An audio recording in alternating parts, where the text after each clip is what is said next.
must follow the law. The law says... Glorious. Is it a lawsuit? Probably. Why not?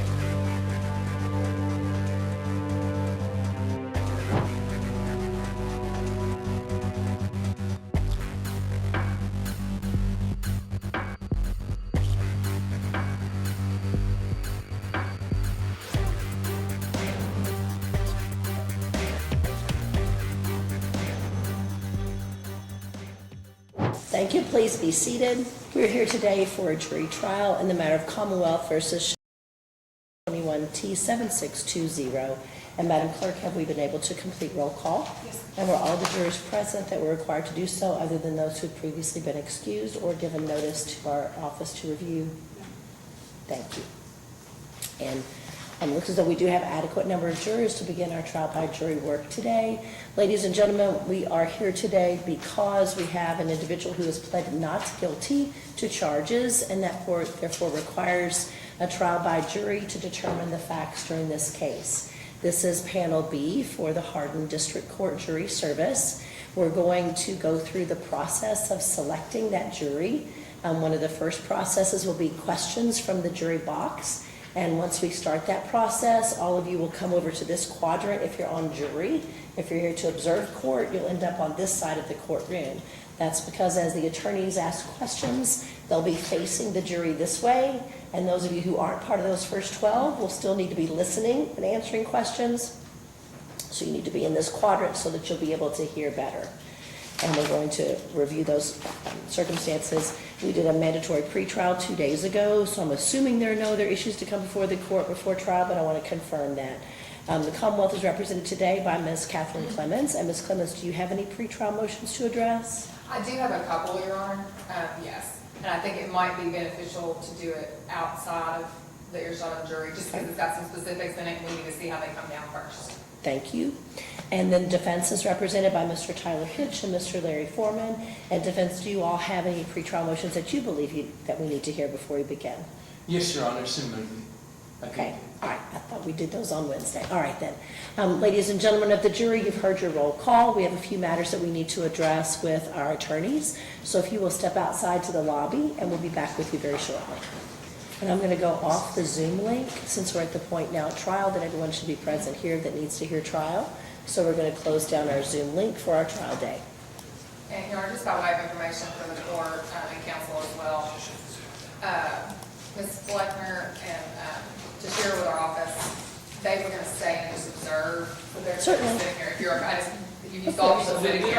As long as they're not witnesses. They're not witnesses, no. Yeah. And since they're here, I just didn't want you to be like, wow, there are people still sitting in the gallery. I have two of my own. Yes. Oh, perfect. Yeah, I just wanted to just identify who's No, you're here. good. You're good. That's As long as they're not witnesses. We have at least one witness, and they're outside.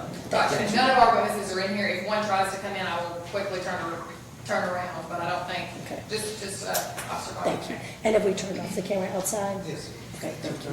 Just want to make sure we weren't broadcasting to the hallway. Okay, Yeah. please be seated.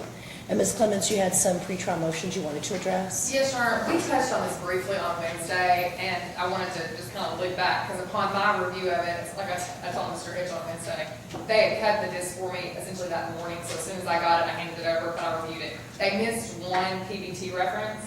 I don't know, you probably caught that when you watched it back through. So there's like one piece that we would have to roll over anyway, even if we use the edited disc. So I wanted to make sure everybody was kind of aware of that. And then there were also, this may be part of your motions, I don't know. But in specifically, Officer Ennis seems to be fine with the edited version if you were to just play it straight through. But in one case, there's a couple, like the implied consent portion. Did you all have the chance to look at that? Where it's edited out because of the fact we talked about it's got the pre-McCarthy language in regards to the blood and things like that. Obviously, I would have to set it up to get it admitted or to have it read, that sort of thing. But on the video, that portion is removed up until he asks for an attorney, just because that part's kind of standard, and then the signature and all that's still there. And so just wanted to make sure you've had time to look at that and were comfortable with that portion being admitted, but letting the part about the attorney be there.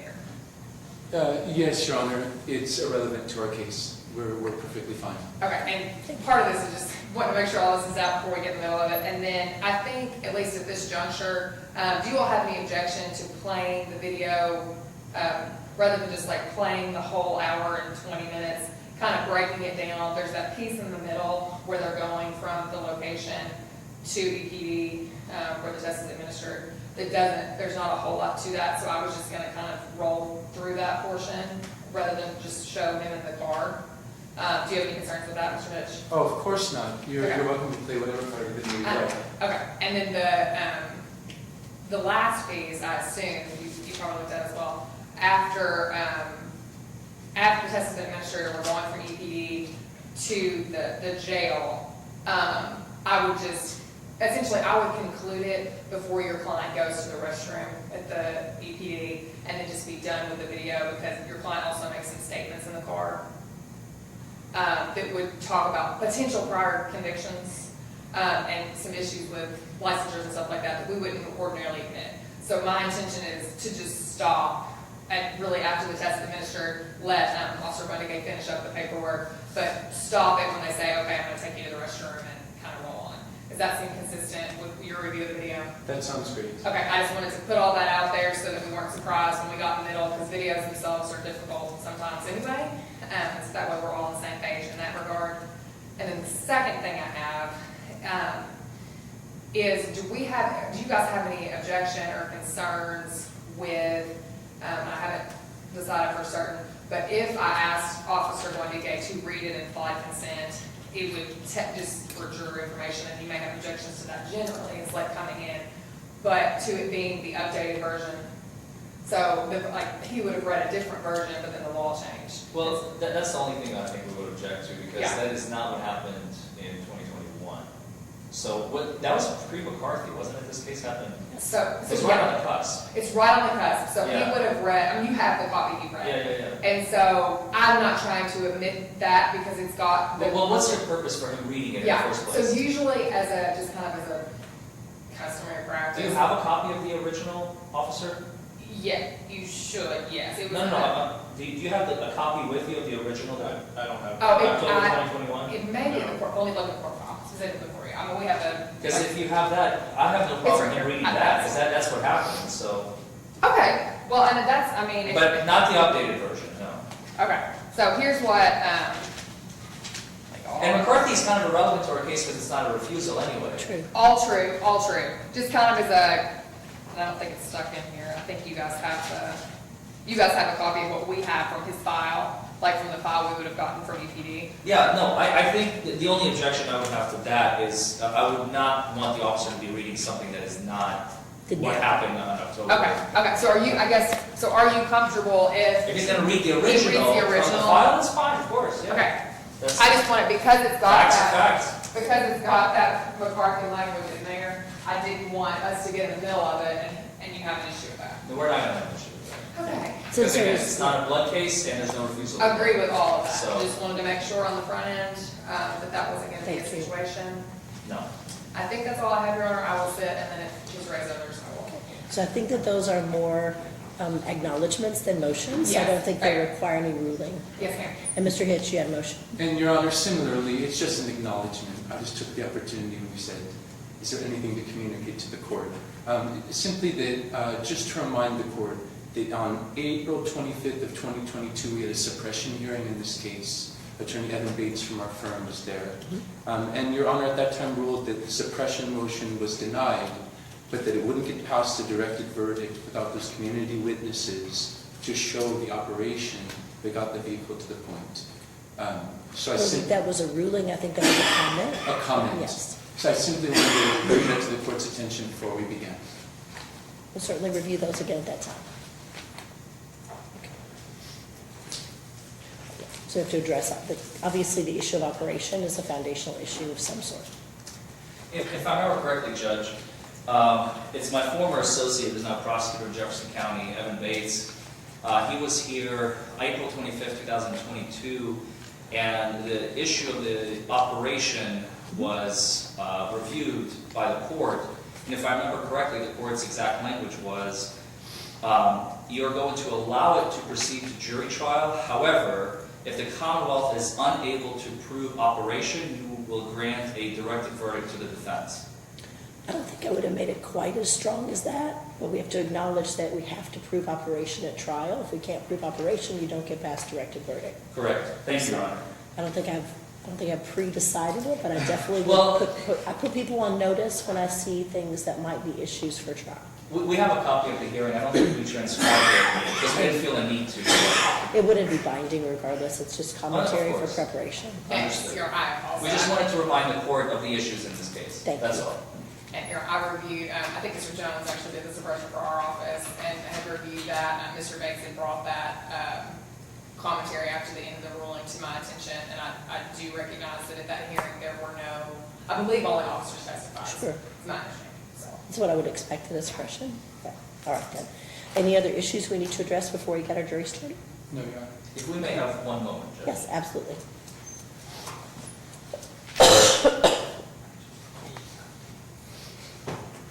Then we go ahead and pull our podium that direction if you like. Plenty of room for them to walk in front of it, but room for the attorneys to speak. You don't pull that over there.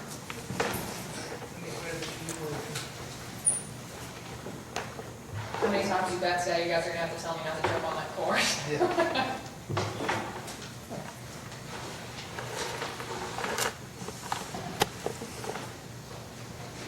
And we're ready, Your Honor. I apologize. Thank you. Before I bring them to jury, I'm going to ask this question when I have two attorneys seated. Which of you intends to be primary counsel? So I'll start. Okay. So when I say, Mr. Hitch, do you have any questions? And obviously, I would expect only one attorney question that part of a witness, but you can certainly bounce between a new witness and a new witness. That's up to you.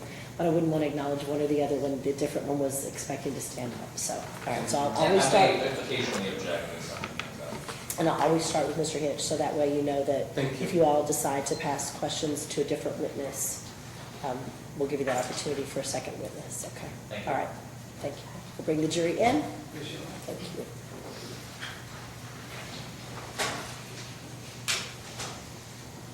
All jurors in the courtroom, all jurors in the courtroom.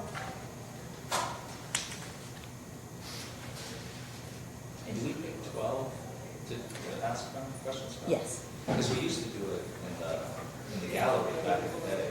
like only Jefferson during County. COVID. Before COVID. No, only during COVID. COVID, we were in courtroom 1 and kept everybody 6 feet apart. Oh, really?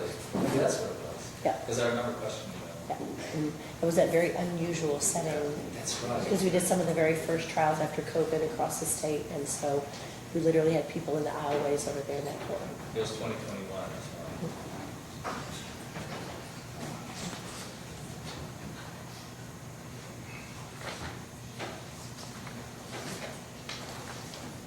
All jurors, all jurors in the courtroom.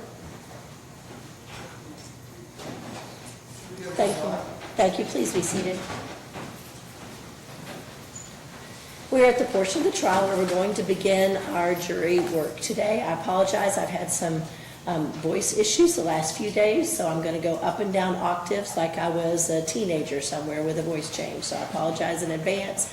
If you cannot hear me, if you'll raise your hand so I know that, which is kind of an odd way to say that because if you can't hear me, you don't know to raise your hand. Is there anyone who needs the hearing assistance? Anyone who needs the ears for hearing? We gave out one already. Gave out one? Okay. All right, thank you. We're going to be going over the opportunity for each of the attorneys to ask questions for our potential jury members. Remember during this time that you need to listen carefully and answer openly and honestly if you're one of those individuals in the box. If your name is not called for one of those first 12, you need to continue to listen, but you do not have to respond at that time. But remember, if you are listening at any time, one of those 12 individuals who are first being questioned may be required to be released, and you may have to take their seat. And you know the first question I'll ask of you is, were you able to hear the other questions of counsel, and would you have made any personal response? So you know that you still have to listen carefully and keep up with those circumstances, even if you're not one of those 12 who's called forward for the first answers. So the first thing that we'll do then is acknowledge that these are allegations of driving under the influence. There has been a plea of not guilty, giving rise to an issue of fact to be tried by a jury. And both counsel have now announced ready. We've done our pretrial acknowledgements, and we're ready to go forward with our jury selection. And Ms. Brittany, if you wouldn't care, please tell me who at the computer says are our first 12. She's going to call out the names of 12 individuals. If your name is called by the clerk for jury service, please come forward and have a seat as indicated by the bailiff. We'll fill up the back row and then the front row. Ms. Brittany. Ladies and gentlemen, those of you who have been called forward for the first of those answering questions, would you please raise your right hand for those 12 of you?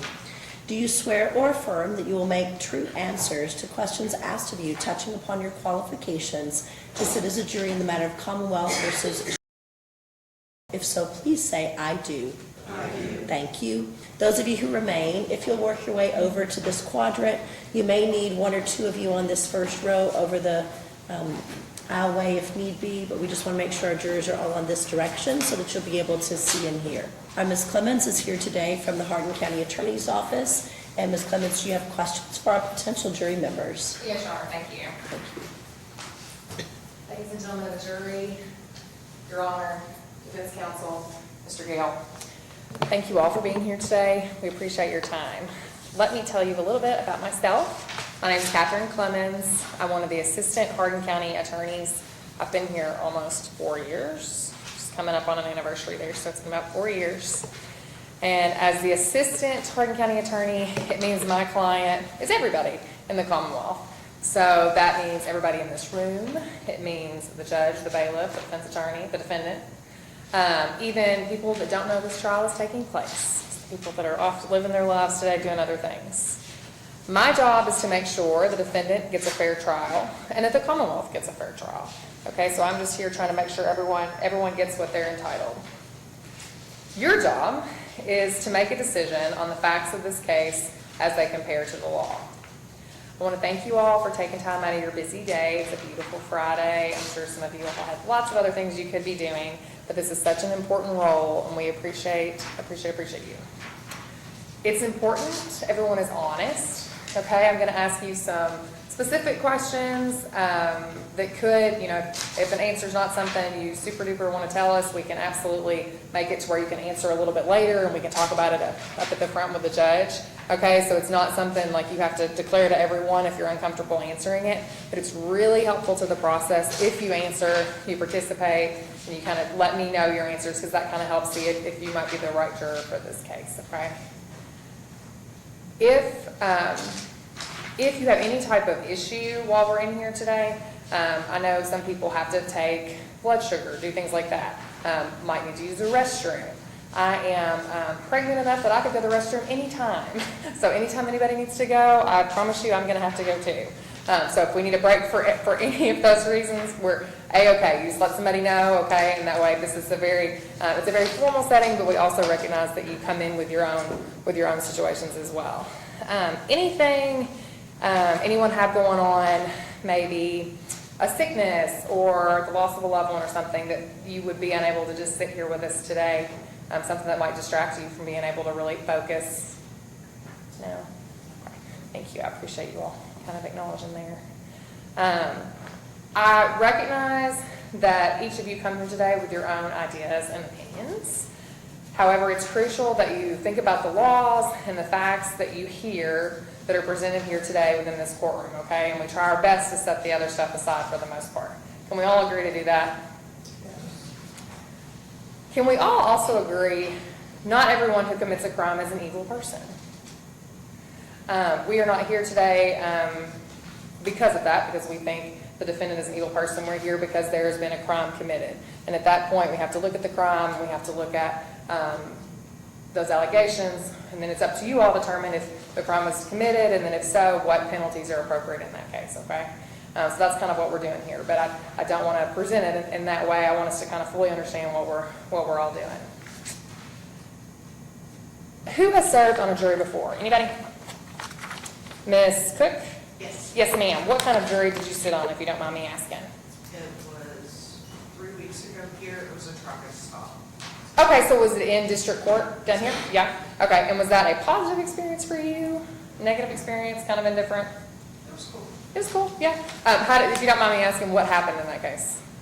The individual was He was an elderly individual. Okay. And he was going, I think, 22 miles an hour and a 55 at 1:30 in the morning, was pulled over in Pine Grove. Okay, and do you know, did the jury come back guilty or not guilty? Guilty. Okay. Anybody else? No? So, okay, good. Exciting day for everybody. Ms. Yeah. Bedford, did you raise your hand as well? I meant, no. Okay, thank you. Oh, okay, yeah, I thought, okay. Thank you. Do you all know, does anybody know anybody else here? So if you're like looking around, anybody work together, friends from church, anything like that? I'm gonna list through the attorneys in my office, and just kind of make sure we don't know anybody there, just kind of touch base. Does anybody know the county attorney, Miss Jennifer Oldham? The first assistant, Dawn Jones, Mark Schaus, Allison Blakelock Taft, Melanie Biggers, Philip Moore, John Nichols, or then myself, Catherine Clemens. I don't recognize anybody, I just want to make sure, okay. There are going to be several witnesses. I'm just going to run through a few of those, potentially, and just make sure we don't know any of those. Does anyone know Martin Guandique? Ben Ennis? Ms. Slayball, how do you know Officer Ennis? Yes.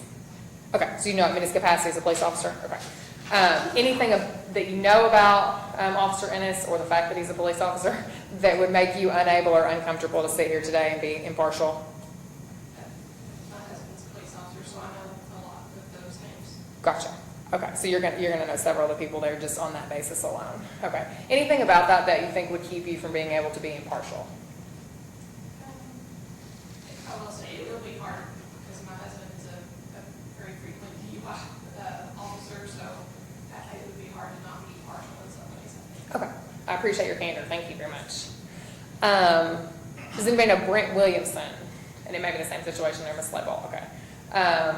Chad Williams, Kimberly Neal, Michael Ward. Okay. Can we And approach, that's, Judge? Sorry to interrupt, Ms. Clemens. Yes, council approach. So I think it's appropriate at this juncture to make, I'd like for Alice Slobo to maybe come up here so we can do a little bit. Ms. Slayball, if you want to come on up, we'll have a conversation.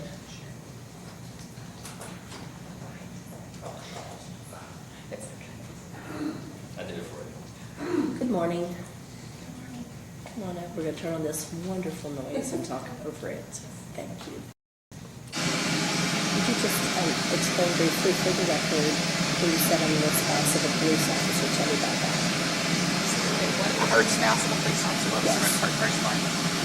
Who are you related to? What department are they with? Okay, my husband is Ryan Slayball. He's on Louisville County City Police. And you said it is going to be a little bit difficult for you to be impartial. What did you mean when you said that?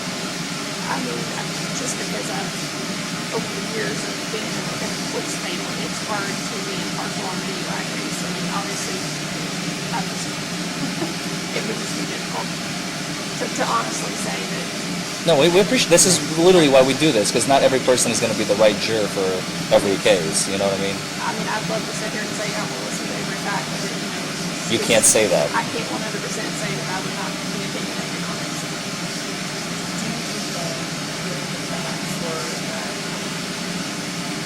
Well, when the vice president, if there were more likely to say not more likely to take account of that. Like I guess my distinction would be, would you be unable to make a fair and impartial decision, or do we have government on like the credibility of witnesses? I know, I'm sorry. No, I mean, I want to say that I would 100% not have any opinion in the matter, but like I said, it would still be hard. Do you feel like this is probably just not the right case for you? You know, any traffic related events. Yeah. I would ask her to be excused for cause, Judge. I think it's pretty clear. It becomes important that we're comfortable from the outset. Yes. Whoever sits on the jury can say, I can absolutely be fairly impartial. Right. So there's plenty of work to do. We've got some guardianship trials that are coming up for juries, so we've got plenty of work to do, but probably not today's case. Right. So counsel will stay in the courtroom until we seat everyone, so that we can leave, but you're excused from the court. Thank you. Thank you. I'm going to excuse Ms. Slayball, and I'll ask that the clerk call another name to take that seat. Ms. Robideau's going to work her way across your knees, because we know we keep little charts about who's seated where, so we don't want to confuse. Thank you. And Ms. Robideau, would you raise your right hand, please? Do you swear or affirm that you will make true answers to such questions that may be asked of you, touching upon your qualifications to sit as a juror in the matter of Commonwealth versus Sheldon Gale? If so, please say, I do.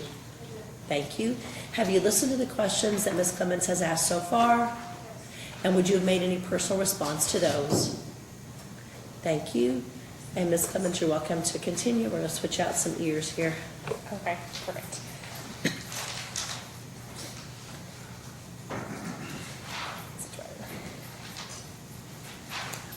I want to talk to you guys a little bit about some of the evidence you're going to see or hear. In regards to testimony, do you believe everything you hear? Would you think that everything you hear is necessarily untrue? Okay, so could we all agree that you have to listen to the person talking, you have to kind of see what they're saying, and then kind of make that independent evaluation there? You don't make an immediate one way or the other. Okay. During this trial, you're going to hear from several witnesses, I think maybe on both sides at this point. You're going to hear from several witnesses. Can we all agree that that's what we have to do with each one? We have to just kind of look at them and see what they're telling us. Okay. There's also going to be some video evidence in this case that we're going to review together and watch different pieces. Is there anyone here that would find it suspicious or odd if we didn't watch a video in its entirety? So if, for example, there's a portion where there just really isn't a lot happening, or there's something in there that legally just can't be like shown on the big screen, just kind of has to roll with it. Does anybody find that suspicious and needs the whole thing to be able to take it into account?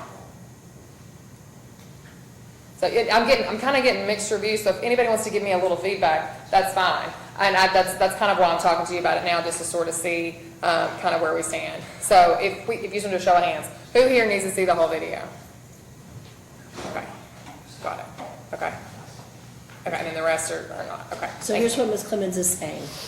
There will likely be a segment of video where we're driving on the road, and there may be little to no voice interaction whatsoever, and we can sit here and watch that video for that 30 or 40 minutes time, or we can accept that both of the attorneys have seen it, and if either of them thought it was something you needed to see, that either one of them could or both would show that to you. That's what we're trying to say. So we want to make sure that we watch everything that's appropriate or relevant, but we also don't waste your time.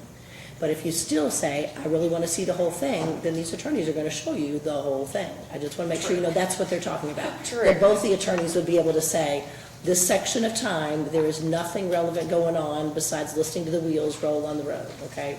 So I apologize for interrupting, Gordon. No, I appreciate the clarification, okay. Yes. Go ahead. And just for the record, we don't have like any objection to any of that happening, so. Yes. So I'm going to let Ms. Clemens ask her question again. Okay. With that frame of reference from both counsel and the court. So, is there anybody here that wants to see the whole video? Okay. Do what? How long is it? So, there's a couple of them. One of them's between an hour and 20 and an hour and 30 minutes. So, it may extend your day a little bit, sir. That's why I asked the question now, so that we don't get in the middle and I try to just like make a snap judgment, but that way you guys kind of have an understanding of what's going on. I recognize, I like to see things, I understand for myself too, I understand. But I just wanted to kind of clear that up with you guys on the front end. So, perfect. Has everybody heard of beyond a reasonable doubt? And that's the burden of proof in this case, right? So I'm not going to define that for you. I'm not, but it's not beyond a shadow of a doubt. It's not beyond all doubt. It's not 100%, okay? So I just wanted to briefly touch on that with you all, and we'll come back to that later in the case and kind of flesh that out. Who can give me an example of what kind of evidence you would expect to see today?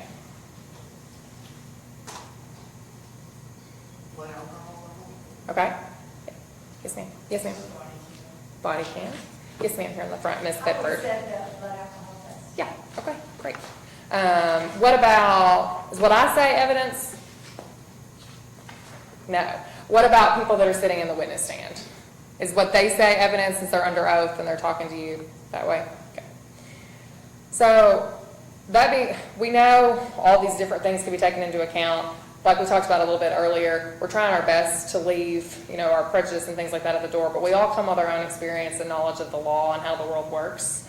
I recognize you can't leave all that at the door, okay? And so just consider that when you're looking at the evidence and try to be applying that to the law, as you know. Today we're here for a DUI trial. We've talked about that a little bit. The judge has indicated what the charges are. Who can tell me why we have DUI laws? Keep people safe. That is correct, Mr. Duncan. Has anybody here, and this is kind of a personal question, so if we need to roll on and you come back, you can tell me, but anybody that's had a personal experience with a DUI, whether it be someone that you know was involved in one, someone you know was injured by one, or lost life or anything like that? Any specifics? Yes, ma'am. Miss Helton? Yes, ma'am. And do you care to just tell me briefly what that experience was? So back in 2021, my uncle was in a DUI wreck. Him and a driver were both drinking, and he ended up dying in a wreck. Oh, I'm so sorry to hear that.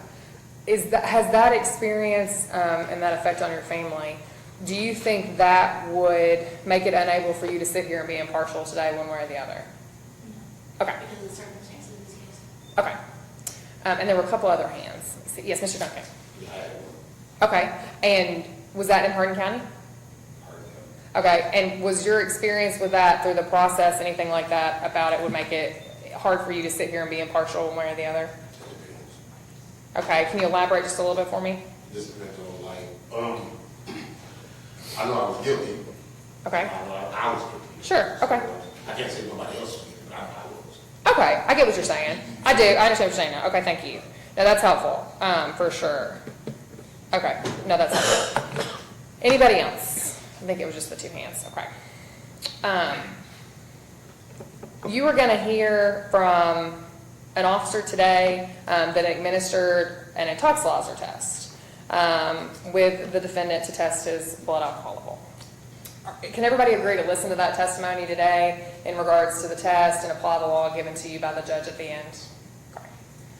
You're also going to hear from an expert in regards to kind of what those numbers indicate, what effects those might have on an individual driving, things like that. Are we all comfortable listening to an expert and agree to listen to what he's saying and take that into account and apply it to the law?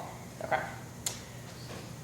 In addition to testimony and some of those tests that we're talking about, like the VA, and we talked about the body cam as well, we're going to talk about some standardized field sobriety tasks. Has anybody ever heard that term before?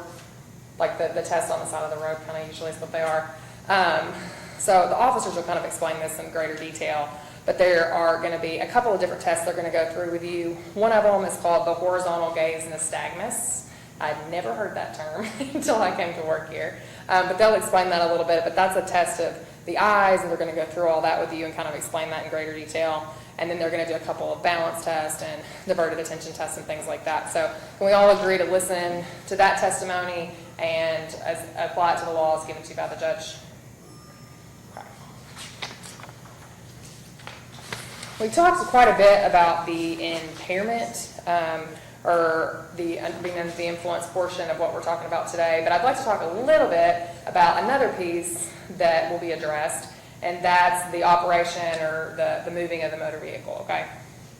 So this is a question personal to you. Has anyone ever had a favorite pair of shoes? Yeah, all right, Miss Helton, what kind of shoes? It was a pair of area cowboy boots. Oh yeah, nice. Yeah, you can dress them up, dress them down. Okay, and Ms. Cook, what about you? You nodded your head at me. The shoes I'm wearing. Oh, Converse. okay. Oh, I love comfortable. Goes with everything. Yes. Okay. Anybody else want to tell me? Or you want me to roll on? I can roll on. Okay. My little boy has a favorite pair of shoes. His favorite pair of tennis shoes. They're blue and orange, and he just loves them. Wears them all the time. Now, if he wears those shoes outside into the mud, what's likely going to happen? Do the shoes get muddy? Okay. Muddy and dirty. You said it. Yeah, muddy and dirty. So what do I usually do after he goes to bed at night so he can wear them again the next day? Clean them. Right, so they're not dirty anymore. Now let's say I come home the next day and I discover a couple of things. What if I discover that he is outside in muddy shoes right next to the big muddy grass. What can I conclude there? He was playing in the mud. Did he go outside? And he was playing in the mud, right? Now, does it matter to you that I didn't physically see him walk outside in those shoes? Does it matter to you that when I get to him to greet him and then talk about his shoes, but when I greet him, that I notice that he has now ripped the sole of that shoe and the shoes may not be wearable anymore? Does that mean he didn't walk outside? Is that what that means? If there's a ripped sole and he's outside, does it mean he didn't go outside? Does it mean that he didn't get his shoes muddy? No. All right. So today you're going to hear from a couple of different witnesses who first approached on the scene, and they are going to talk to you about kind of the first initial impressions there. And we're going to talk about the vehicle and kind of where they found it and where the defendant and some of that information was. What I'm asking you to do is to kind of think about that. And are we able to listen to all the testimony, consider all the evidence, and then determine, based upon what you're hearing, whether or not Mr. Gill did, in fact, operate the vehicle that night? Okay. I'm coming to the very, very end here. Just want to touch base. You've already seen it, so you're not unfamiliar. There will be objections and delays, and we'll have to approach the bench and do things like that. I am notorious for needing to know everything that's going on. My husband makes fun of me for it. But we're not trying to be rude at all. Some of this stuff just can't be within the earshot of everybody. We're just trying to make sure, like we talked about at the beginning, making sure it's fair for everybody, okay? And so we have to approach sometimes. Please don't take offense. Can we all agree that we understand that's just kind of part of the process, and we're trying to roll us along as best we can. You're not going to hold that against either party, I assume. All right. Anything else you guys think I should know that I haven't asked you about at this point? Yes, ma'am. My friend is a police officer, and he's actually a DUI officer, and I work for state police, so I'm not Oh, great. Yeah, okay. Ms. Huckabee. Yes. If you, okay, let's well, I mean, I don't care. We can do it either way. We may want to sidebar based upon that, because we'll ask you some specific questions, and I don't know if you want all that out there. Yes, ma'am. Come on up. Tell me again what you just said. My boyfriend works for Officer Jones. He's a top DUI officer, and I work for state police as a dispatcher, and I just don't think it's a good idea. On your, on your qualification sheet, you wrote Army recruiter Yeah, I would put people into the Army. as well. So you have a lot of different hats that you wear. No, I'm not in the Army. I just, people give me the information, and I just send them to a recruiter. Okay, because we didn't see dispatcher. That's why I'm asking. Okay, yeah, on your- I don't work there. No, you're fine. You're fine. That's an old one. That's an old one. Was that a change of employment? I'm sorry. How long have you been with KSP? I was with them for 8 months, and then I left in December of last year, so it's been a while since I've worked there. Okay, so your prior dispatcher? Yes, you're not current. Gotcha. And your current employment? I recruited into the Army. Okay, so that's what I was asking. Okay. That's fine. Yes. As we said, we bring our life's experiences with us, even if it's not our current employment, it's still a part of the way we see the world. So I appreciate that. Do you believe that you could be fair and impartial in the things that involve driving under the influence, or do you believe your previous experiences would make you sway one way or the other before you even heard any testimony? Respectfully, in my opinion, I feel like if the officer charged you with it and you're in court, I feel like you're guilty, because they would, in my opinion, I just don't think they would lie about it. So I don't think that I could do it. Do I even need to say the words? I don't think this is the right spot for you today. We've got plenty trials coming up. We've got some guardianship trials coming up, but I'm not going to hold you to this change today. Stay in the courtroom. Stay in the courtroom until the accusatory battery is. We're going to excuse Ms. Huckabee and ask that the clerk call another name to fill that spot. Number 10, Walter Phillips.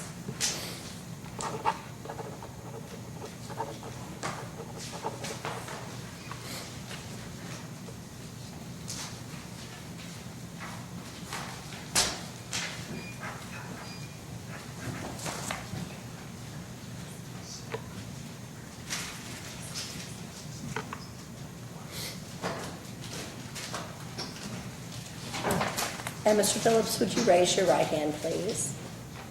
Do you swear or affirm that you will make true answers to such questions that may be asked of you, touching upon your qualifications to sit as a juror in the matter of Commonwealth versus Sheldon Gale? If so, please say, "I do." Thank you. Technology is good when it works, but our hearing assistants are the worst thing that happens with our technology in this courthouse. Do you think that you've been able to hear everything that was said by Ms. Clemens so far? Not all of it, because these things keep popping up. The last these two sets I've tried this morning haven't been great. Okay. I'm going to see if we've got, and we do the best we can, because it's just not the best. Let's try another one and see if we can do that.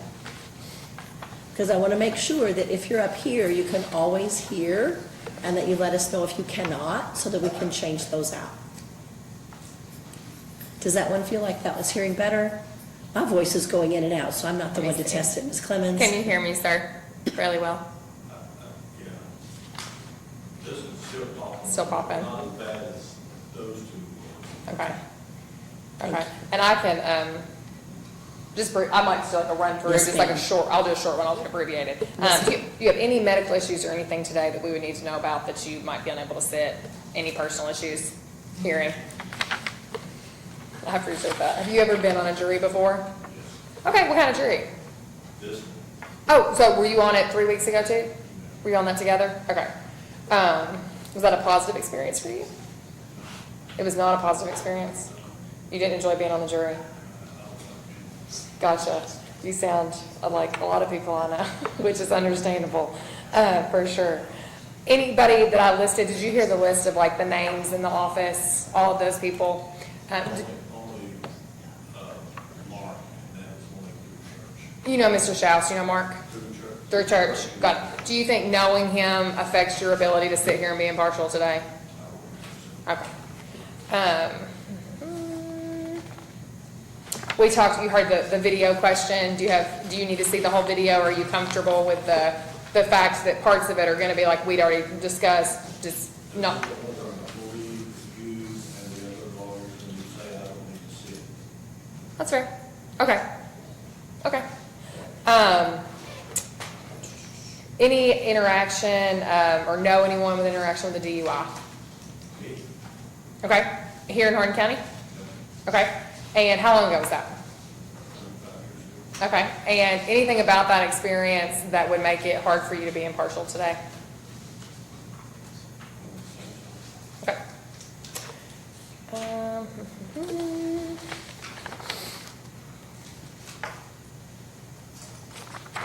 I think, Your Honor, those will be the main questions there, so that way I don't have to like reflesh them all out with you, but, okay.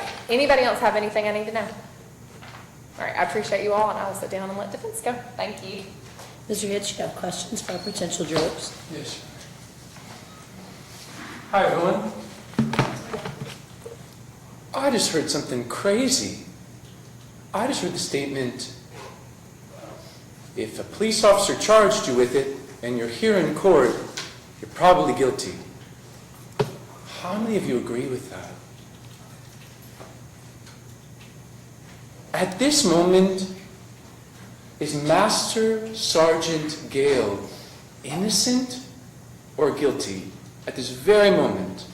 Let me see a show of hands, or somebody say the right answer for us. He's innocent. He's entirely innocent. All of you are innocent. We're entirely innocent until we get here in court, not just until we get here in court, but until after the whole entire thing goes through and you hear all of the evidence. You get to see the little bits of body cam that they don't show you. You get to hear the little outtakes. You get to hear like, kind of funny they don't have that. It's real easy to arrest. It's incredibly difficult to convict. What's the standard in a criminal court? Anyone know? Say? You must prove him guilty beyond a reasonable doubt. So for criminal cases, it's beyond a reasonable doubt. Ms. Cook, you said that you had been here for a speeding case. That would still be a criminal case, right? He didn't have proof of insurance, and it was his second time of no proof of insurance. no insurance. What if, here's another question, Mr. Welton, what if one car hit another car and kind of damaged the car? What kind of case would that be? Like it's kind of a money thing. What do we call those cases? A civil case. Yeah, Mr. Eglin. So we got a civil case. Does anyone know what kind of case it is when they can remove your children from your home? Or like tell your elderly mother she can't manage your finances? Social case, huh? You want to do social? Yeah, CPS case, sure. It has a different standard, it's a higher standard, preponderance of the evidence. Civil case, like an intermediate case, and then we've got a criminal case. And the standard is beyond a reasonable doubt. It's the highest law in the land. I'm kind of setting this up because it just blew my mind. I had to start with it. I didn't even introduce myself. I'm sorry. My name's Tyler Hitch. I'm an attorney. Over there is my client, Master Sergeant Gale, Sheldon Gale, and my co-counsel, Mr. Larry Forman. We're here today for a DUI. Let me get you, Mr. Glites. Is that how you say it? Yes. Glites, okay. What are the three parts of a DUI? What does the letters DUI stand for? Driving under the influence. Let's go through driving. Let's just kind of have a little chorus on, is he driving? Something like that. What if you are in your car behind the wheel and you're going 50 miles an hour, radio on, down the highway? Show of hands, are you driving? Cool. What are the key parts of it, Mr. Duncan? What are some of the parts that make up driving? Operating vehicle. Yeah, operating a vehicle. What part of the vehicle, Mr. Phillips? What part of a vehicle is working? Gas. Gas? Gears. Yeah. Okay, this is a good one. Now let's do the next one. Now you guys are in law school. So now let's say the gas runs out and you're on the side of the road. Wait, does the engine still work? I don't know. Let's pretend you pull over on the side of the road because you got a phone call and you don't want to take it while you're driving. So you're kind of in the shoulder or something, but the motor's still running, the radio's running, lights are still working. What do you think? Are you driving? No. But Miss Davis, Renee, you're not driving, but you pop that baby and drive, and you can drive in a second, right? So what should we call it? Just layman's terms. What? You're idle. Yeah, idle means it's kind of like working, but you're in a, make stationary but working. Now, I mean, I like the gas one. Let's go where you go over to the side and the gas is off, but you weren't responsible and you didn't bring like a gas can with you. Miss, how do you say it? Rogano? Rogano. What if you don't have any gas and you're on the side of the road, but you can still do that like half-turn thing where the radio and air conditioner kind of works? It's like, it's not like the engine's not on, but it's still, like the battery's on? What about that? Do you think that's driving? Do you think that's even idle? Like, I think a lot of times we call it like in physical control of or idle, like a car that can work, but you're not working it.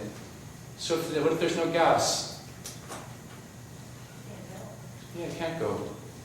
But I guess you're Miss Colton. Sorry, it's a personal question. Are you married? No. No.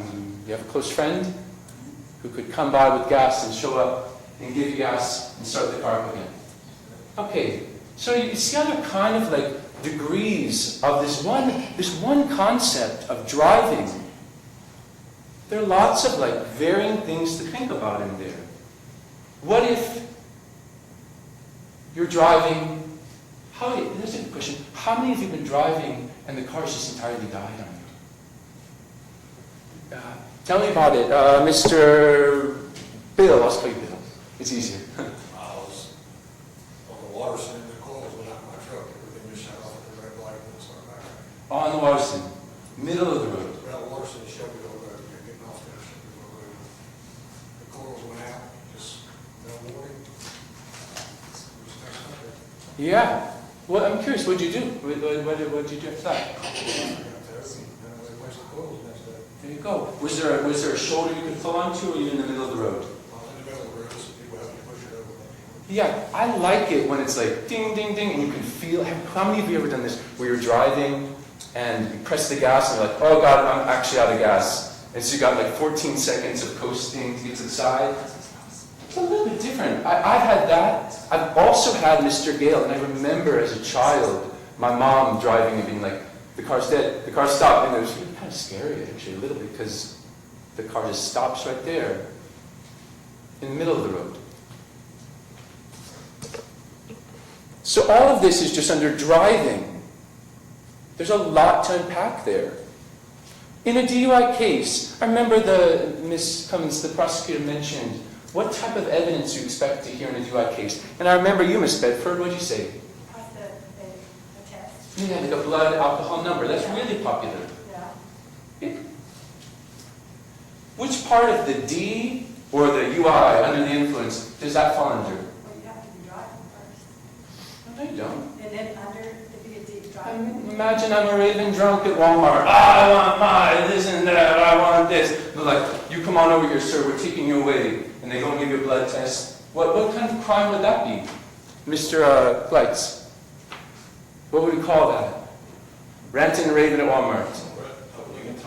Public intoxication. There's a crime for blood test intoxication. Yes. What else would other symptoms of intoxication? Well, just while we're on it, like blood test, maybe like unbalanced, slurred speech, right? Like you expect to hear testimony, and even who raised their hand on when she mentioned the field sobriety tests? Anybody know about them? I mean, they kind of show whether or not you're intoxicated, whether or not you're doing it correctly. I guess what I'm trying to make sure that everybody understands is that it's not just intoxication. It's not just the breath test and the field sobriety test and the kind of slurred speech. It's also the driving part. What is my job as Master Sergeant Gale's attorney? What's my job? I love you. Thank you for the answer, Miss Davis, because it's totally wrong. And I'm teasing. I'm trying to poke fun at you. What did she say? She said, to prove him innocent. Isn't that neat? That's kind of what I was saying at the very beginning. Like, they pulled you over, I just think you're guilty, and you've got to prove yourself innocent. Who can give the right answer? And you're not wrong at all. You actually have the courage to raise your hand. Thank you. It meant a lot. Yeah. Actually, be a fair trial. Fair trial. Cool. What does that mean? What do I do? Defend him. Let's say I just sit there and they just sit there. Is he innocent or guilty? He's innocent. Who has to prove with actual evidence that he's guilty? They do. It's entirely on them. I kind of sit back, listen to the evidence, listen to the evidence, listen to the evidence, listen to the evidence, listen to the evidence, listen to it all, and say, but guys, they don't have this. And it's done. All I have to do is point out what they don't have. They have to prove the evidence. We just have to kind of reveal the truth, reveal what isn't in their case. So, if it's a reasonable doubt, he's innocent.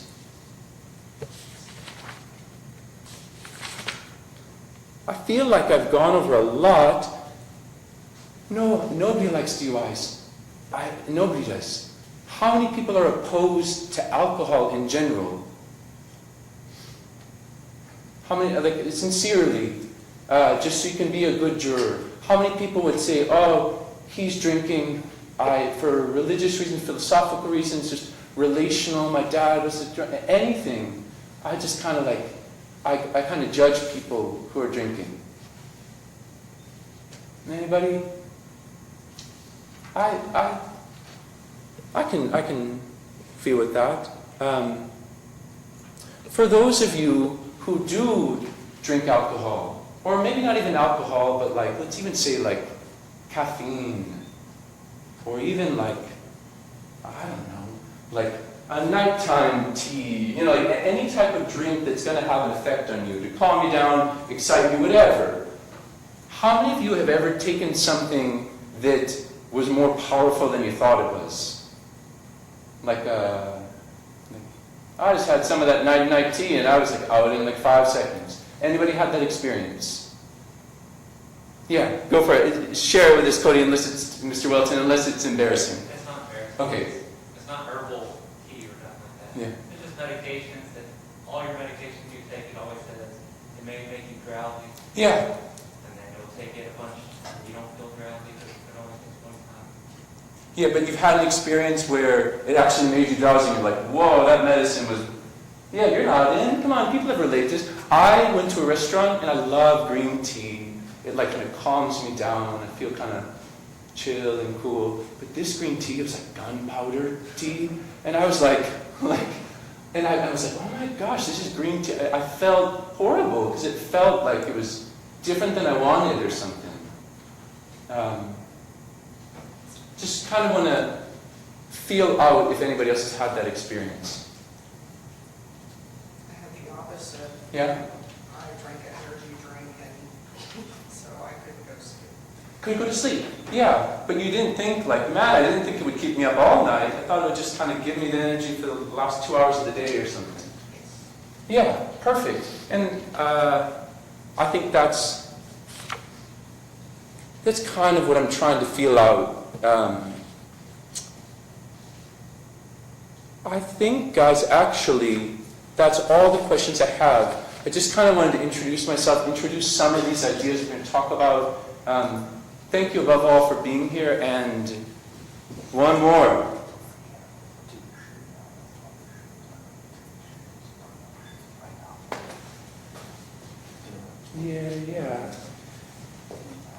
Yeah.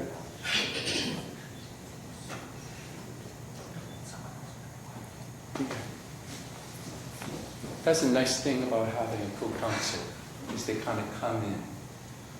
I was going to talk about this in my opening statement, but I think it's good to do because she brought up that kind of, actually if you think about it, it's kind of a sloppy analogy about the kid wearing shoes and wearing mud. Did anyone kind of solve the riddle? Did anyone kind of think about it really deep or not yet, or not? It didn't make a lot of sense. The kid goes outside and has got muddy shoes, right? What are some of the other explanations for the muddy shoes outside? Can anyone think of it? It's weird. I mean, I feel like a teacher and you're like students or something. Rain, yeah, muddy shoes. What if someone else had worn the shoes outside? What if it wasn't even muddy when she came out? You know what I mean? What if it wasn't from him playing in the mud that he has muddy shoes on? What if, I'm going to think about this more. I think this is going to be a big thing that it's going to be in this case. I'm going to use that analogy because it shows that there isn't evidence, but rather kind of an inference. So that's a good question. How many of you want to see evidence before you convict somebody? Perfect. Excited for trial. Thank you, guys. I'm going to ask a final question and give you all the opportunity to think for just a moment. Can you think of any other matter that you believe that you need to call to the court's attention that might have some bearing on your qualifications as a juror, or that in some way may prevent you from rendering a fair or impartial verdict upon hearing only based solely on the evidence you hear and the instructions of the law?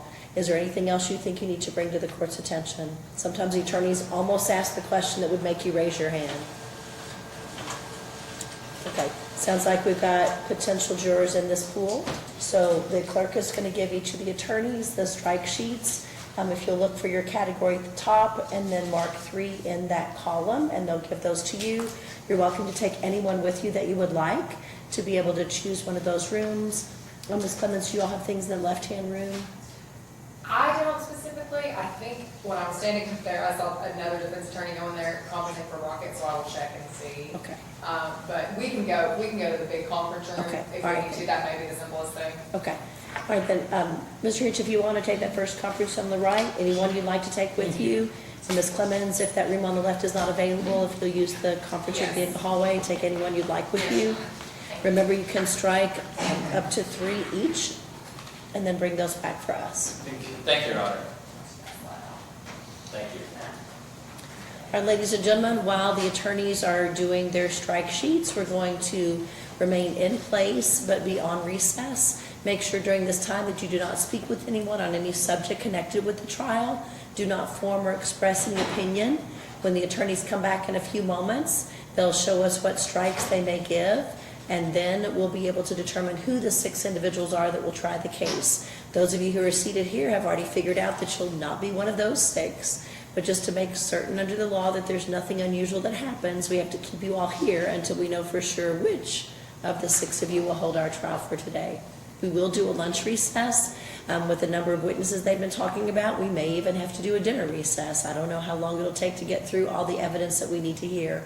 But again, as the attorneys mentioned, if at any time you need a break for whatever purpose, whether it's restrooms, medical, you've got an emergency ring on your phone that says, I thought I turned that off, but I've got to deal with that. If you have those issues that or circumstances are beyond your control, make sure you let the bailiffs know. You can always try to get my attention, but if you've been in the courtroom with me very long, you know I'm going to be focused on the lawyers and the witnesses, and I probably won't notice as much. So if you'll get the attention of one of the bailiffs, they'll let me know. If you need a break, that means somebody else probably does too. And we'll be glad to take those recesses whenever we need them along the way. But we will take an hour or almost an hour for lunch, and then if need be, also a dinner break. We have full dockets next week, almost 150 to 200 people on each of those days next week. So we won't be able to stop at 4 o'clock this afternoon and pick it up on another day. We'll finish it all in that one wrap up today, whatever that time frame might be. So whenever you get chosen as one of those 6, when you take your lunch break, it might be the time to give fair warning if somebody's usually getting a child off a school bus in mid-afternoon that it didn't sound like with the number of witnesses, we'd probably get done that early. So just let your family or friends know that you're safe and that you might be occupied for a little while. All right. We'll stay in place and you can go off your record for a moment while we're waiting for the attorneys to conference. We'll go back on the record. The clerk has stricken any names that the attorneys have removed, and then we will allow the computer then to randomly select the final 6 individuals that will be the jurors for this trial. If your name should be called by the clerk as one of those 6 individuals, if you'll stand as your name is called, and then when all 6 are standing, we'll take the oath for this jury. And with those 6 of you who've been called up, each please raise your right hand. Do you hereby swear or affirm that you will impartially try the case between the parties and give a true verdict according to the evidence and the law, unless otherwise dismissed by the court? If so, please say, I do. Thank you. You may be seated for a moment. Ladies and gentlemen, that is the jury that will be handling this case today. As you know from your orientation, if you have cleared your calendar to be available for jury service and you want to stay and watch all or any part of the trial, you're welcome to do so. Just have a seat in the gallery generally here, and you'll be able to leave whenever it is that you're wanting to step aside. But if you want to watch any part of the trial, you're welcome to remain. Was there anyone else who needed a work excuse that didn't get one? Great, thank you. All right, those 6 of you who are going to try the case, if you'll make your way forward to the front row. For the balance of you, you are excused with our thanks.